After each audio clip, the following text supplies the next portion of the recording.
नमस्कार मंडळी, देवीज रेसिपी मराठीमध्ये तुमचं मनापासून स्वागत. तर मंडळी, आज आपण बनवणार आहोत मसाले भात. तर चला सुरू करूया. तर मंडळी, मसाले भात बनवण्यासाठी मी जे काही साहित्य घेतले आहे ते तुम्हाला सांगणार आहे. इथे मी उभा कापलेला कांदा घेतला आहे, 3 मोठे कांदे घेतले आहेत. तसेच 2 छोटे टोमॅटो बारीक कापून घेतले आहेत. 2 छोटे बटाटे देखील बारीक कापून घेतले आहेत. तसेच त्याचसोबत मी कढीपत्ता देखील घेतला आहे. अद्रक लसूणची पेस्ट 2 चमचे घेतली आहे. 1 वाटी ग्रीन पीस घेतला आहे. आणि मी इथे शेंगदाणे घेतले आहेत. हे शेंगदाणे मी तेलामध्ये व्यवस्थित गरम करून घेतले आहेत. तसेच 1 छोटं गाजर घेतलं आहे. 1 छोटी शिमला मिर्च कापून घेतली आहे आणि कोथिंबीर घेतली आहे. मसाले भातासाठी लागणारी मेन गोष्ट म्हणजे तांदूळ मी इथे 3 वाट्या तांदूळ घेतला आहे. हा दावतचा तांदूळ आहे, तुम्ही पाहू शकता. तर मंडळी, चला आता आपल्या रेसिपीला सुरुवात करूया. तर मंडळी, इथे गॅसवरती मी कुकर गरम होण्यासाठी ठेवला होता. आता आपण त्यामध्ये 2 चमचे तेल ओतून घेणार आहोत.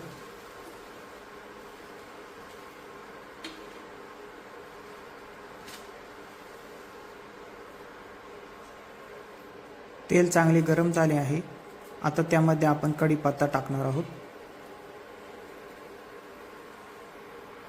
कढीपत्ता चांगल्या गरम तेलामध्ये परतून झाला त्यानंतर आता आपण त्यामध्ये कांदा ॲड करणार आहोत. कांदा आपल्याला लाल कलर येईपर्यंत व्यवस्थित असं परतून घ्यायचा आहे.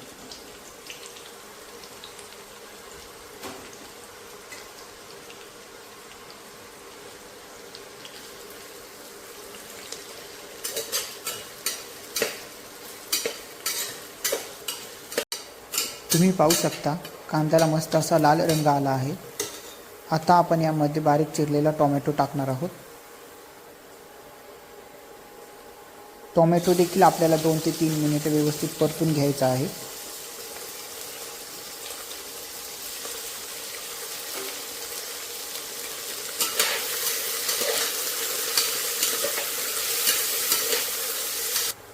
टोमॅटो व्यवस्थित परतून झाल्यानंतर आता आपण त्यामध्ये बारीक चिरलेले बटाटे घालणार आहोत.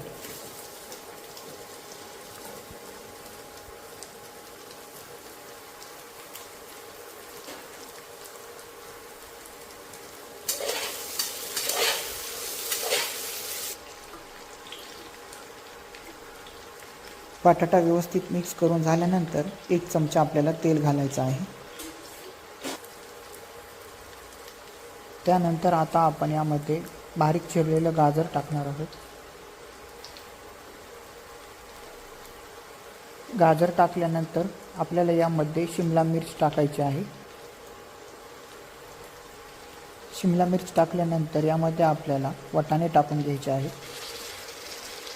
आता हे सर्व आपल्याला व्यवस्थित असं मिक्स करून घ्यायचं आहे.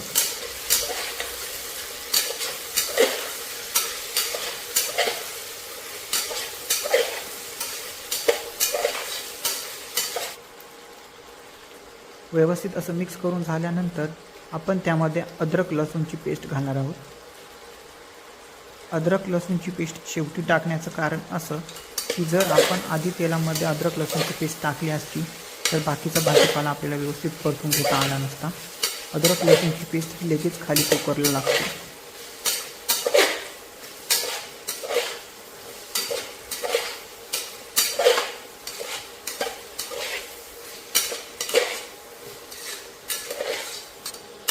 आता यामध्ये आपण थोडी कोथिंबीर ॲड करणार आहोत. कोथिंबीर ॲड करून झाली की थोडं मिक्स करून घेणार आहोत. आणि त्यानंतर आपण यामध्ये मसाले टाकून घेणार आहोत आणि तळलेले शेंगदाणे टाकून घेणार आहोत. आता आपण मसाले पाहूयात कोणते घ्यायचे आहेत. सर्वात प्रथम मी इथे 2 चमचे मीठ घेतले आहे. त्यानंतर मी इथे 2 चमचे संडे मसाला घेतला आहे. आणि इथे मी 3 चमचे बिर्याणी मसाला घेतला आहे. 3 वाटी तांदूळ असल्यामुळे 3 चमचे मी बिर्याणी मसाला घेतला आहे. अर्धा चमचा हळद घेतली आहे आणि 1 चमचा मी धना पावडर घेतली आहे. हे सर्व मसाले आता आपल्याला कुकरमध्ये ॲड करून घ्यायचे आहेत.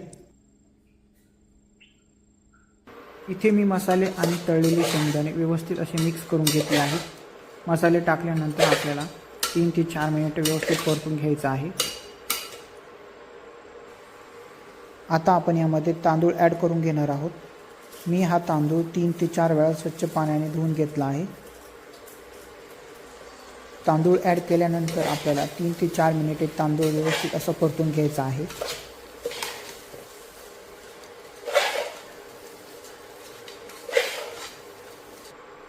तांदूळ परतून झाल्यानंतर आपण यामध्ये पाणी ॲड करणार आहोत। पाण्याची लेवल तुम्ही पाहू शकता। जेवढा आपलं तांदूळ असेल तेवढ्याच लेवलला आपण पाणी घेणार आहोत।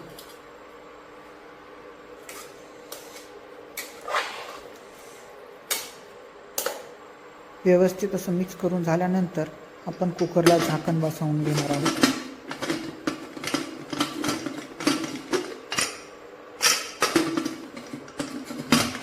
झाकण बसवल्यानंतर कुकरच्या आपल्याला 3 शिट्ट्या घ्यायच्या आहेत। 3 शिट्ट्या झाल्यानंतर मी गॅस बंद करणार आहे। कुकरच्या 3 शिट्ट्या झाल्यानंतर मी गॅस बंद केला होता आणि 10 मिनिटासाठी कुकर तसंच ठेवला होता, जेणेकरून त्यातली वाफ निघून जाईल। तुम्ही पाहू शकता किती छान दिसत आहे मसाले भात। आता आपण हा व्यवस्थित असा मिक्स करून घेऊया। मिक्स करून झाल्यानंतर आपण त्यामध्ये राहिलेली थोडी कोथिंबीर ॲड करून घेणार आहोत। तर मग मंडळी, कशी वाटली तुम्हाला माझी आजची रेसिपी? व्हिडिओ आवडला असल्यास व्हिडिओला लाईक करा, चॅनलला सबस्क्राईब करा आणि बेल आयकॉन प्रेस करा। थँक्यू।